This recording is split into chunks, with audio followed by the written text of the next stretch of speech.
누가복음 2장 10절에서 11절 말씀 저희가 함께 한 목소리로 받들어 읽겠습니다. 시작. 천사가 그들에게 이르되 두려워하지 말라. 보라, 내가 온 백성에게 미칠 큰 기쁨의 좋은 소식을 너희에게 가져왔노라. 이날 다윗의 도시에 너희를 위해 구원자 곧 그리스도 주께서 나타나셨느니라. 아멘. 사랑과 은혜가 충만하신 아버지 하나님, 오늘도 저희들을 이 귀하고 복된 예배의 자리로 불러주심을 인하여 아버지 감사를 드립니다. 참 저희들 예배 드릴 때에 하나님의 마음을 헤아리게 하여 주옵시고, 하나님께서 우리를 향해서 예정하고 약속하신 놀라운 축복과 은혜를 누리며 돌아갈 수 있게 해 주시옵소서. 아버지 하나님, 바라는 것은 이 시간 참 함께하지 못한 성도님들, 또 질병의 연약함으로 말미암아 또 삶에 해결되지 않는 크고 작은 문제들로 인하여서 참 그 마음이 무겁고 몸이 무거워서 나오지 못한 성도님들, 하나님께서 한 분 한 분을 위로하여 주옵시고, 그들의 모든 삶 가운데 주님께서 친히 간섭하여 주시고 역사하여 주셔서 참 저희들 다시 한번 영육간의 건강함으로 이 자리에 모여서 우리의 구원자 되시고 아버지 되시는 하나님을 예배하며 찬양 돌리게 하여 주시옵소서. 예배의 시종을 온전히 주님의 손에 맡겨드리오며 사랑 많으신 예수님 이름으로 기도를 드리옵니다. 아멘. 자리에 앉으시겠습니다. 오늘은 누가복음 2장 10절에서 11절 말씀으로 예수님 하나님의 선물이라는 제목으로 함께 이제 성탄절 관련된 말씀을 좀 나누도록 하겠습니다. 오늘은 성탄절은 아닙니다. 그러나 이제 며칠만 있으면 성탄절, 크리스마스가 다가오게 됩니다. 기대가 되시나요? 이제는 세상 분위기도 그렇고 나이도 먹고 그래서 옛날처럼 성탄절이 기대가 되지는 않습니다. 다만 저희 아이들은 기다리고 있습니다. 어제도 이제 다이소를 갔는데 다이소 입구 앞에 딱 가니까 크리스마스 장식된 거 막 이렇게 진열해 놓고 팔잖아요. 그렇게 제 앞에서 커다란 양말을 보더라고요. 선물 담는 양말 큰 거 아시죠? 여기에 뭐가 들어갈까라는 그 생각을 하면서 이걸 살까 말까 생각하는데, 성도님들, 크리스마스 혹시 크리스마스 성탄절의 역설이라는 얘기 들어보셨나요? 성탄절의 역설. 많은 사람들이 성탄절의 주인공이신 예수님을 기다리는 대신에 누구를 기다릴까요? 산타클로스를 기다린다는 역설이 있습니다. 또 하나, 성탄절의 주인공이신 예수님을 우리가 경배하고 기념하고 예배를 해야 될 텐데, 그런 경건한 예배와 음악 대신에 이 성탄절에는 모든 사람들이 먹고 마시는 음주감으로 그냥 빠져드는 그러한 역설을 가진 날이기도 합니다. 그리고 이렇게 가장 경건해야 될 이날에 가장 많은 범죄가 발생하는 날 중에 하나라고 말합니다. 크리스마스의 역설이죠. 이처럼 성탄절의 의미가 퇴색된 것은 어제 오늘의 일은 아닌 것 같습니다. 이제는 성탄절이 되면은 예수님에 대해서 우리가 서로 이야기를 나누는 것보다는 그날 눈이 와? 그날 화이트 크리스마스야? 그러면 우리가 데이트하자, 이런 식으로 이야기를 한다든지, 아니면 올해 성탄절에는 어떠한 노래가 유행해, 어떠한 캐롤송이 인기가 많아, 이런 이야기를 한다든지, 아니면은 성탄절이 휴일이잖아요. 이 휴일이 주말과 껴서 황금 연휴이 아니냐, 사람들이 이런 것만 관심을 두고서 바라보고 있습니다.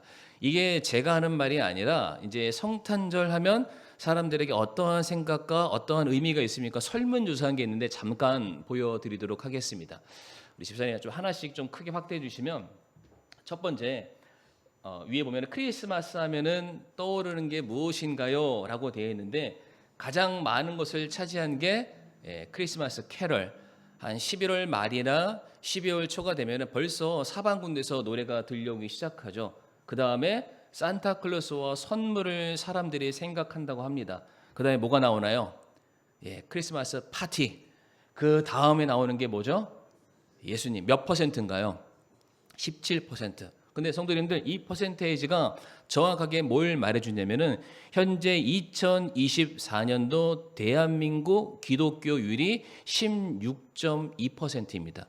이 설문조사는 지금 한 게 아니라 조금 이전에 한 거니까 그때 당시 그나마 교회를 다닌다고 말하는 사람들은 그래도 그날은 예수님 하고 말한다라는 거예요. 그러니까 교회를 다니는 사람을 제외하고 나서는 성탄절은 더 이상 예수님과 상관없는 날입니다.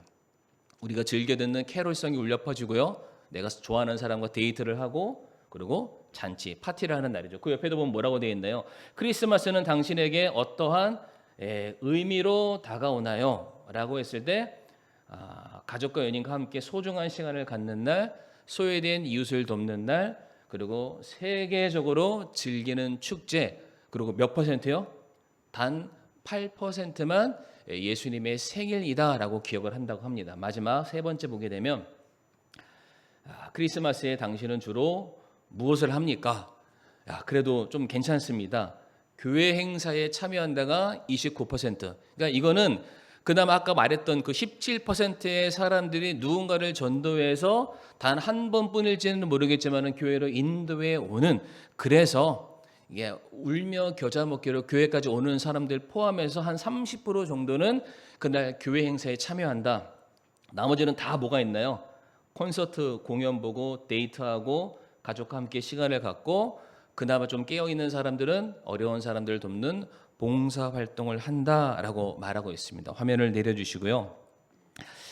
성탄절이 되면 더 이상 이 날의 주인은 예수님이 아닌 시대를 우리가 지금 살아가고 있습니다. 아마 성도님들도 성탄절 하면 예수님이 태어나신 날 이런 식으로 개념은 가지고 계시지만은 굳이 그날이 무엇인가 특별한가라는 따뜻한 마음이나 감동은 전혀 없이 살아가실 거예요. 예전에는 이 성탄절 앞두고 크리스마스 이브나 크리스마스 날 당일날 보면은 TV에서 기독교 영화를 굉장히 많이 해줬습니다. 뭐 벤허라든지 십계라든지 제가 말하는 건 다 옛날 영화죠. 어쨌든 그런 것들 보여주면서 다시 한번 이 성탄절 그날의 의미를 되새길 수 있는 무엇인가 프로그램을 해주기는 했는데 요즘에는 그런 거를 전혀 찾아볼 수가 없습니다. 이 시간에 제가 광고를 하나 말씀드리게 되면은 오늘 오전 7시 40분부터 8시 한 반까지 이제 그 SBS에서 이제 그 정규 방송 프로그램이잖아요. 거기에서 성경의 기원, 성경의 역사라는 다큐멘터리 프로그램이 방영이 이미 됐습니다. 오늘 아침에. 근데 제가 왜 이제 굳이 이렇게 말씀을 드리냐면 일단 첫 번째 성경에 대한 기본적인 소양과 상식을 가질 수 있기 때문에 우리가 기회가 된다면 한번 보셨으면 좋겠다라고 추천해 드리고 싶고요. 또 그것을 봐야 되는 이유 중에 하나가 거기에 우리가 아는 사람이 나옵니다. 이황로 목사님이 나오세요. 그래서 길게는 안 나오십니다. 이황로 목사님께서 하시는 말씀이 한 3시간 정도 인터뷰를 했다고 하는데 나오는 거는 한 불과 몇 초에 불과하다. 그래서 한번 보시게 되면 그나마 우리들에게 굉장히 많은 도움과 뭔가 친근함으로 다가오지 않을까. 그래서 기회가 된다면 한번 보시길 바라고. 그러니까 이러한 것들도 참 이제는 찾아보기가 힘든 시대를 살아가고 있습니다. 무슨 말씀을 제가 드리고자 하냐면 정말로 성탄절 하나님께 영광을 돌려드려야 될 그날, 예수님께서 주인 되셔야 될 그날에 오히려 그날이 하나님을 대적하는 날입니다. 그러니까 하나님을 높여드리는 날이 아니라 사람들이 자기 자신을 위한 축제를 벌이는 날로 바뀌게 되었고요. 예수님의 이름이 그래도 다른 날보다는 강조되어야 되는 그런 날인데 이제는 그 예수님의 이름이 철저하게 무시를 당하고 있는 바로 그런 날이 성탄절로 바뀌게 되었습니다. 많은 사람들은 성탄절 하면은 선물을 받아보고 싶어 하죠. 사랑하는 사람들에게 무엇을 줄까, 무엇을 나눠줄까 이런 고민을 하는데 분명한 사실은 이 성탄절 예수님께서 이 땅에 오신 이날 하나님께서 저와 우리 사랑하는 성도님들에게 구원받은 성도에게만 아니라 이 땅에 살고 있는 모든 사람들에게 너무나도 값지고 귀한 선물을 보내주셨습니다. 그분이 바로 우리의 예수님이신데 우리가 받은 그 선물에 대한 의미를 오늘 말씀을 통해서 조금 저희가 좀 깊이 있게 살펴보는 시간을 갖기를 원하는데, 오늘 두 가지를 통해서 우리가 받은 선물에 대해서 좀 생각해 보기를 원합니다. 첫 번째로 선물의 가치를 알아야만 합니다. 뭐라고 말씀드렸죠? 선물의 가치를 알아야 한다. 우리가 예수님이라는 선물을 받았는데 우리가 그냥 선물로 받았으니까 내 노력과 내 열심 없이 누군가 내게 호의를 베풀었기 때문에 우리는 공짜로 받았습니다. 그러다 보니까 때로는 그 공짜로 받은 선물에 대한 가치를 많이 잊어버리고 살 때가 많이 있죠. 우리는 받기는 공짜로 받았지만 그 선물을 누군가 주기 위해서 그 선물을 준비하기 위한 정성과 희생과 애씀과 사랑이 그 안에 담겨져 있습니다. 그렇기 때문에 그 의미를 잘 아는 것이 선물에 대한 의미를 더욱더 귀하게 여기는 것이다라고 말씀을 드리고 싶은데요. 우리가 어떻게 이 선물의 가치를 알 수 있을까? 다 같이 요한복음 1장 1절에서 3절 말씀 같이 한번 이 말씀 읽어보도록 하겠습니다. 시작. 처음에 말씀이 계셨고 말씀이 하나님과 함께 계셨으며 말씀이 하나님이셨더라. 바로 그분께서 처음에 하나님과 함께 계셨고 모든 것이 그분에 의해 만들어졌으니 만들어진 것 중에 그분 없이 만들어진 것은 하나도 없더라. 아멘.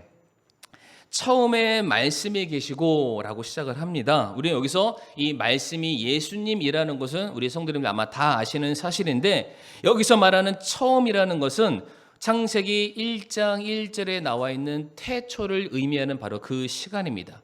하나님께서 태초에 하나님께서 이 땅의 시간을 알리시는 바로 그 시작에 창조의 사역을 감당하셨는데, 지금 우리가 보고 있는 이 요한복음 1장에서는 하나님만 창조하셨다라고 말씀하지 않으시고요. 바로 말씀이신 예수님께서 하나님과 함께 창조의 사역에 동참하셨다, 그 일을 함께 하셨다라고 말씀을 하십니다.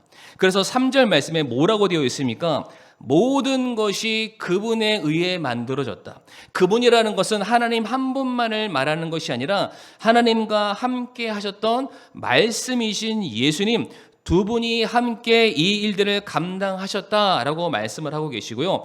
만들어진 것들 중에 그분 없이 만들어진 것은 그 어디에도 존재하지 않는 모든 것을 주님이 만드셨다라는 것이죠. 성도님들, 여기서 우리가 좀 집중해야 되는데, 주님께서 무엇인가를 만드셨다는 것은 단순한 제작했다, 개발했다 이런 의미를 담지 않습니다. 만드셨다, 창조하셨다라는 것은 결국 그 안에 생명을 불어 넣으셨다라는 의미입니다. 다시 말해 예수님을 통해서 모든 것이 만들어진 것은 예수님을 통해서 모든 것 안에 생명이 더해졌다, 그 의미이겠죠. 그래서 다른 곳에서 이 동일한 이 요한복음을 기록했던 요한이 예수님을 무엇이라고 설명하냐면 아예 예수님을 생명이다라고 말합니다. 요한일서 1장 2절 말씀, 제가 1절 2절 띄워놨지만 2절 말씀만 보게 되면 그 생명이 나타나심에 우리가 그것을 보았고 또 아버지와 함께 계시다가 우리에게 나타나신 그 영원한 생명을 증언하며 너희에게 보이노라 라고 되어 있습니다. 여기서 말하는 생명이 나타났다는 것은 누가 나타난 것을 말합니까? 예수님이 나타나신 것이잖아요.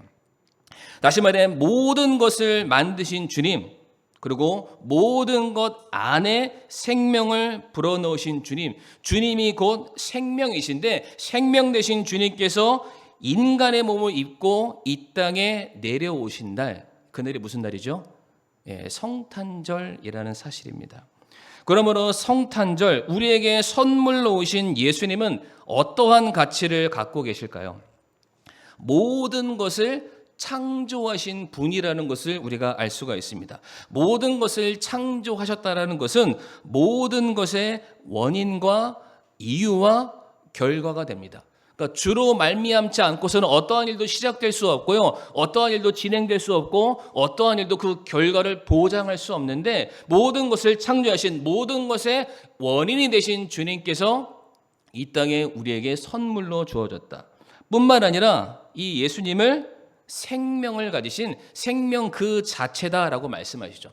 다시 말해 예수로 말미암아 모든 것이 존재할 수 있다라고 말씀하고 계십니다. 모든 것을 창조하신 분, 모든 것의 생명의 기원이 되시는 분, 바로 그분께서 우리에게 이 요한일서 1장 1절 말씀 보면 뭐라고 되어 있습니까? 한번 띄워주시겠습니까? 요한일서 1장 1절에 처음부터 계셨던 그것 즉 생명의 말씀에 관하여는 그것을 우리가 들었고 우리 눈으로 보았으며 자세히 살펴보았고 우리의 손으로 뭐라고 되어 있습니까? 만졌노라. 그러니까 야 선물이 있어라는 그 막연한 가상의 어떠한 존재가 아니라 직접 우리가 체험하고 경험해 오감을 느낄 수 있는 실제적인 존재로 우리의 손에 주어졌음을 말씀을 하고 계십니다. 그러니까 생명이 주어졌다라는 거예요. 성탄절 예수님이 우리에게 찾아왔다라는 것은 남들이 말하는 잔치하고 파티하고 연인이 만나는 그런 날로서의 휴일의 개념이 아니라 저 하늘에서 생명 그 자체이신 분께서 이 땅에 우리의 수중 안으로 우리의 몸 안으로 우리의 영혼 안으로 들어오셨음을 말씀해 주고 계십니다. 이게 너무나도 귀한 사실이죠. 생명이 우리에게 더해졌다. 혹시 성도님들 진시황 아시나요? 진시황. 진시황 하면 혹시 뭐가 생각나십니까? 불로초. 다들 한 뿌리씩 드시고 싶으시죠? 근데 없습니다. 이게 진시황은 자신이 가지고 있는 모든 것들 계속해서 영원토록 누리고 싶어서 소위 말하는 천수만수하고 싶어서 불로초를 찾아 헤매지만 퀴즈입니다. 진시황이 몇 살에 죽었을까요? 모두셀러처럼 969세에 죽었을까요? 예, 53. 제가 알기로는 어떤 책에서는 쉬운이라고 하고 어디서는 53. 그러니까 반백년도 못 살면서 영원을 살 것처럼 그가 살았죠. 그러니까 모든 것을 다 가진 사람이에요. 모든 권력과 모든 재력과 모든 인적 자원과 그 사람들 통해서 모든 지식을 가진 사람이었지만 결국 그는 무엇을 막지 못했습니까? 죽음을 막지 못했습니다. 죽음 앞에 그가 가진 모든 것들이 무위, 아무런 의미 없는 것들로 바뀌게 되었죠. 성도님들, 우리가 살아 있어야 우리가 가진 것들의 의미가 부여될 수 있고요. 우리가 살아 있어야 앞으로 우리가 살아갈 인생들이 소망으로 남을 수가 있습니다. 그런데 바로 하나님께서 그런 우리들에게 선물로 누구를 보내셨다고요? 예수님. 근데 그 예수님이 어떠한 분이시죠? 생명 그 자체인 분이십니다. 예수님께서 우리를 살리기 위해서 기꺼이 십자가를 마다하지 않으셨습니다. 생명이신 그분이 저와 성도님들 때문에 죽음을 맛보셔야만 했다는 것이죠. 우리 대신에 고난을 받으셨고 우리 대신에 죽임을 당하시면서 대신해서 그분이 가지고 계시는 모든 생명과 그분의 의로움과 그분의 모든 거룩하심을 우리에게 다 전가시켜 주시게 됩니다. 너무나도 값진 선물을 우리에게 딱 하고 주시는 거예요. 그래서 로마서 6장 23절 말씀에 화면에 띄워주시면 앞에 말씀이 뭐라고 시작하냐면 죄의 삭은 사망이나 그 다음에 말씀 같이 읽어볼까요? 시작. 하나님의 선물은 예수 그리스도 우리 주를 통해 얻는 영원한 생명이니라. 아멘. 이 말씀 우리가 좀 연구해 볼 필요가 있는데 하나님의 선물은 하나님의 은사는 이라는 뜻이죠. 은사. 은사라는 게 성도님들 재능이라는 뜻도 있습니다. 그러니까 하나님께서 가장 잘 할 수 있는 재능이 있으시대요. 물론 우리가 그 하나님의 재능을 따질 수는 없는 분이시지만 하나님께서 우리에게 줄 수 있는 가장 귀한 선물 그리고 하나님께서 우리에게 하실 수 있는 가장 귀한 재능이 있다면 그것을 무엇이라고 말하냐면 내가 예수님 보내줄게. 근데 그 예수님 안에 무엇이 담겨져 있습니까? 생명. 우리가 사망과 죽음의 권세를 깨트릴 수 있는 정말로 이 세상 모든 사람들이 결코 그들의 힘과 능력으로 해결하지 못했던 죽음을 깨트리는 놀라운 생명을 우리에게 선물로 주시겠다라고 말씀을 하십니다. 그래서 고린도후서 4장 7절 말씀 보게 되면은 이 선물을 그냥 선물이라고 말하지 않고 이것을 보배라고 표현을 하죠. 그러나 우리가 이 보배를 예수 그리스도 안에 있는 생명을 질그릇 흙으로 만든 그릇이잖아요. 바로 우리를 상징합니다. 질그릇 안에 가지고 있나니 이것은 뛰어난 권능이 하나님에게서 나며 우리에게서 나지 아니하게 하려 함이라라고 되어 있습니다. 나라는 보잘것없고 가치 없는 이 먼지 덩어리에 불과한 질그릇이지만 그런 우리 안에 하나님께서 너무나도 값진 보배, 무엇과도 바꿀 수 없는 너무나도 귀한 생명을 우리에게 주셔서 이제부터 영원까지 우리와 함께하기를 원하신다라고 말씀하고 계십니다. 그래서 하나님께서 우리에게 생명을 주신 것은요, 이 생명 안에는 어떠한 가치가 담겨져 있냐면 바로 그 생명으로 말미암아 하나님이 저와 성도님들을 하나님의 자녀로 삼아 주셨습니다. 주님의 피로 우리가 하나님의 혈통 안에 들어가는 자녀라는 권세, 특권을 누리게 되는 것이죠. 그러니까 자녀 됐으니까 이제는 하나님을 향해서, 예전에는 하나님을 향해서 내가 죄를 지었으니까 은혜가 단절됐고 교제가 단절됐고 하나님께 나아갈 수 없어서 생명이 단절됐었는데 이제 그 생명으로 말미암아 자녀 됐으니까 우리가 필요한 것 언제든지 하나님께 담대하게 구할 수 있는 특권이 우리에게 생겼습니다. 또한 세상이 주지 못하는 평안함이 하늘로부터 우리들에게 내려오게 되고요. 우리가 어떠한 절망적인 상황을 만난다 할지라도 우리의 아버지 되신 하나님, 천지를 주관하시고 전능하신 하나님께서 우리를 붙들어 주심으로 말미암아 우리는 어떠한 상황 가운데서도 능히 다시 일어날 수 있게 된다는 것이죠. 하나님, 이러한 놀라운 선물이 어디에서부터 왔냐면 저 하늘로부터 우리 사랑 많으신 우리의 아버지 되신 하나님께서 우리에게 선물로 주셨습니다. 성도님들, 이거보다 더 값진 선물이 있을까요?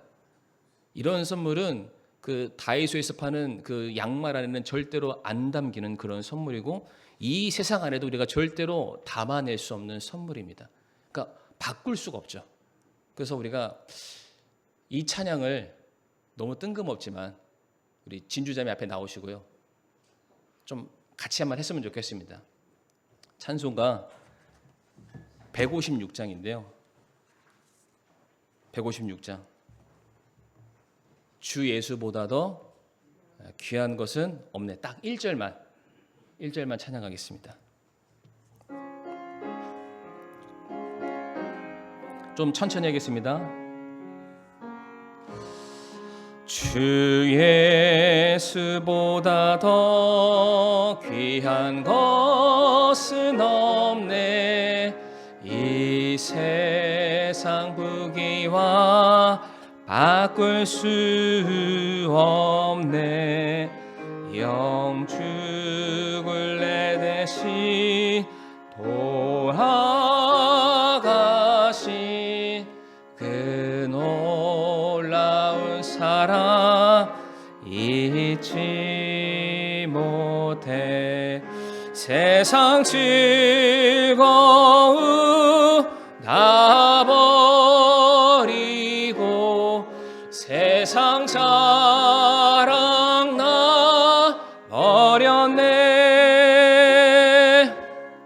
주 예수보다 더 귀한 것은 없네. 예수 밖에는 없네. 아멘. 시편 23편 1절에서 시편 기자가 뭐라고 고백했는지 기억하시죠? 주는 나의 목자시니 내게 부족함이 없으리로다. 이 시간 다 같이 이 고백을 따라 하셨으면 좋겠는데요. 예수님이면 안 돼. 이러면 안 됩니다. 예수님이면 충분합니다. 예수님이면 충분합니다. 정말로 이 고백이 우리 성도님들이 어떠한 상황과 환경을 맞이한다 할지라도 그래, 나한테 하나님이 주신 우리의 영원한 생명이신 예수님이 계시지. 그 예수님이면 충분하다. 예수님이면 내가 하나님 자녀 되는 권세 영원토록 누릴 수 있으니 예수님이면 충분하다. 예수님 가지시면 성도님들 다 가지신 겁니다. 그렇게 믿으시기를 바랍니다. 두 번째로 우리가 선물 가치도 알아야 되지만은 왜 우리가 선물을 받았나 이유도 알아야만 합니다. 요한복음 3장 16절 말씀 보게 되면 성경은 일관적으로 우리에게 똑같은 말씀을 하시는데요. 하나님께서 세상을 이처럼 사랑하사 독생자를 주셨으니 이것은 누구든지 그를 믿는 자는 멸망하지 않고 영존하는 생명을 얻게 하려 하심이라. 하나님이 사랑해서 우리에게 선물로 예수님을 주셨는데 왜 예수님을 주셨습니까? 예수님 안에 멸망하지 않는 영존하는 생명이 있기 때문에. 그러니까 동일하게 똑같이 성경은 말합니다. 예수님을 왜 주셨을까? 그분 안에 생명이 있기 때문입니다. 사람들이 교회를 다니고 예수님을 믿는 이유는 사업에 성공하기 위해서, 아픈 질병을 고침받기 위해서, 내가 바라는 바가 성취되기를 원해서 어떠한 사람들은 교회를 다니기도 하고 예수님께 달라 기도하기도 하지만, 하나님께서 정작 예수님을 이 땅에 보내신 가장 명백한 첫 번째 목적으로서 내가 그로 말미암아 너희들에게 영원한 생명, 영존하는 생명을 주기 위함이다라고 말씀을 하세요. 근데 성도님들, 여기서 영존하는 생명이라는 것이 굉장히 중요한데 이게 헬라어로 조회라고 합니다. 조회. 근데 이 생명은 개, 고양이, 강아지가 갖고 있는 그런 생명과는 조금 다른 차원의 생명입니다. 거기도 살아있잖아요. 우리도 살아있잖아요. 그러면 같은 생명을 가진 건가요? 전혀 다르죠. 우리 안에는 하나님이 우리에게 허락하신 생명, 조회라는 게 있는데 이것은 영적인 생명을 말합니다. 영적인 생명하면 조금 감이 안 오시는데 창세기에서 하나님께서 아담을 흙으로 빚으십니다. 사람의 모양을 만드시고 그 코와 입에 생기를 불어 넣으셨을 때 어떻게 되는 역사가 일어납니까? 살아있는 생영이 됐다. 그러니까 살아있는 생명을 가진 존재가 되었다라는 거예요. 그런데 하나님께서 아담에게 살아있는 존재를 만드시고서 그를 그냥 방치하셨습니까? 아니죠. 그와 함께 교제하셨다라고 말씀하십니다. 다시 말해 하나님께서 우리에게 부어주시는 생명은 영적인 생명인데 그 영적인 생명으로 말미암아 우리가 할 수 있는 것은 하나님과의 영적인 교제가 이루어진다는 것이죠. 그러니까 하나님께서 그것 때문에 우리에게 예수님을 통해서 생명을 주셨다라고 말씀하시는 거예요. 그런데 우리가 알고 있는 것처럼 죄로 말미암아 아담과 하와의 타락으로 말미암아 그 아담과 하와의 타락은 결국 저와 성도님들의 타락이기도 한데 그 죄로 인해서 하나님과의 교제가 단절됐습니다. 죄가 하나님과 우리 사이를 막았대요. 우리는 하나님께로부터 내려오는 생명을 계속해서 부여받아야 되고 하나님의 말씀을 통해서 살아있는 생명의 길을 가야 될 사람들인데 그 교제가 단절되니까 생명을 받지 못하고 갈 길을 인도받지 못하니까 결국 우리의 끝은 사망이 될 수밖에 없습니다. 그래서 하나님께서 그거 해결하시려고 예수님을 보내셨다라고 말씀하세요. 에베소서 2장 13절과 14절 말씀 보게 되면 한때 멀리 떨어져 있던 너희가 이제는 그리스도 예수님 안에서 그리스도의 피로 가까워졌느니라. 그분은 우리의 화평이시니라 라고 되어 있습니다. 화평은 샬롬입니다. 제가 지난주 샬롬 설명했던 거 기억나시죠? 이 서로 떨어졌던 두 개가 하나가 됐는데 서로 어긋안고 있어서 누구도 나눌 수 없는 그런 관계, 네가 내가 되고 내가 네가 되는 그런 관계, 완전히 하나됨 연합의 의미를 상징하는 게 바로 샬롬 화평입니다. 하나님께서는 저와 성도님들을 너무나도 사랑하셔서 날마다 교제하길 원하시고 우리를 향한 하나님의 뜻이 이루어지기를 간절히 바라고 계시는데 죄로 인해서 모든 것들이 깨어졌죠. 교제가 단절됐잖아요. 그것을 어떻게 해서든 회복시키게끔 예수님을 이 땅에 보내셔서 하나님과 우리의 사이를 다시금 하나의 길을 이어놓으셨다. 하나 되게 하셨다. 그래서 요한에서 1장 3절 말씀 보면은 예수로 말미암아 우리가 교제를 이루게 된다라고 말씀하는데요. 같이 한번 읽어보겠습니다. 시작. 우리가 보고 들은 그것을 너희에게 밝히 드러냄은 너희 또한 우리와 교제하게 하려 함이니 참으로 우리의 교제는 아버지와 함께하는 것이며 그분의 아들 예수 그리스도와 함께하는 것이니라. 아멘.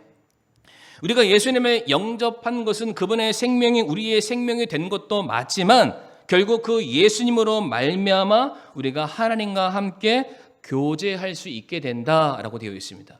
우리가 하나님과 교제한다는 것은 원래 하나님께서 우리를 만드신 창조의 목적의 자리로 우리가 다시 돌아간다는 것을 의미하고, 우리는 그곳에서 하나님께 영화로운 모든 일들을 다시금 새롭게 시작할 수 있음을 성경이 우리에게 말해주고 있습니다.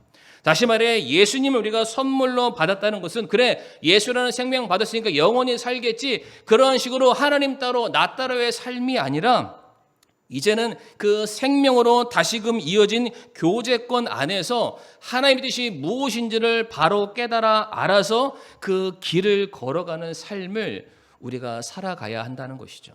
그러니까 그 생명이 우리에게 주어진 분명한 목적과 이유가 있다는 것이에요. 하나님과의 교제가 풍성해지는 것입니다. 풍성해서 우리가 원래 어떠한 사람이었는지를 알고 우리를 통해 하나님이 작정하신 선한 일들이 이루어지기를 바라신다라는 거예요. 제가 간단하게 정리하면 예수님으로 말미암아 하나님과 우리 사이에 교제가 회복이 됐습니다. 근데 성경은 이 교제를 헬라어로 코이노니아라고 말합니다. 근데 기억 안 하셔도 괜찮아요. 근데 이 교제라는 게 세 가지 의미의 교제가 있습니다. 첫 번째는 하나님과 우리와의 교제를 말하고요. 그리고 성도 간의 교제를 말하고, 마지막 세 번째는 성도와 세상의 교제입니다. 성도와 세상의 교제가 서로 어울리라는 뜻이 아니라 성도가 이 세상을 향해서 주님의 사랑으로 그들 교제권으로 인도해 와야 된다는 것이죠. 다시 말해 예수 그리스도로 말미암아 우리와 하나님의 끊어졌던 관계가 회복이 됐습니다. 그래서 그 예수님을 섬기는 모든 성도들은 예수님을 머리로 모시고 있는 교회 안에서 서로 하나가 되어서 여기 안에서 같이 교제를 하잖아요. 여기까지는 이루어졌잖아요. 그런데 그 교제가 완성되려면 여기 안에서 멈춰 서는 것이 아니라 그 교제의 폭이 아직 주님을 알지 못하고 그 사랑을 누리지 못하는 사람의 자리까지 흘러가야만 합니다. 그랬을 때 하나님께서 영광 받으신다. 그것이 하나님께서 우리를 통해서 바라시는 진정한 교제의 의미다라고 말씀드리고 싶어요. 너무 복잡했죠? 그냥 간단하게 설명드릴까요? 성도님들 뭐 좋은 거 받으시면 자랑하고 싶잖아요. 그렇죠? 자식이 나 옷 사주고 남편이나 맛있는 거 사주고 좋은 데 놀러 갔다 오면은 나 이거 좀 봐. 뭐 자랑하고 싶으시잖아요. 그러니까 그거 하는 거예요. 그러니까 내가 누리고 있는 거, 내가 지금 너무나도 감사하고 감격하고 기뻐했던 그런 모든 것들 나만 누리고 나만 사는 것이 아니라 내게 좋으면은 내가 사랑하는 다른 사람도 좋지 않을까요? 소개하라는 겁니다. 전해주라는 것이죠. 그래서 요한에서 4장 11절과 12절 말씀 보게 되면, 사랑하는 자들아 하나님께서 우리를 이처럼 사랑하셨은즉 너희가 사랑을 받았다면 우리도 서로 사랑하는 것이 마땅하다라고 말씀하시죠. 그러니까 우리가 그 사랑을 전해야 될 의무와 책임이 우리에게 있다. 어느 때나 아무도 하나님을 보지 못하였을 때 만일 우리가 서로 사랑하면, 우리가 사랑을 베풀면 하나님께서 우리 안에 거하시고 그분의 사랑이 우리 안에서 완전하게 된다라고 말씀하십니다.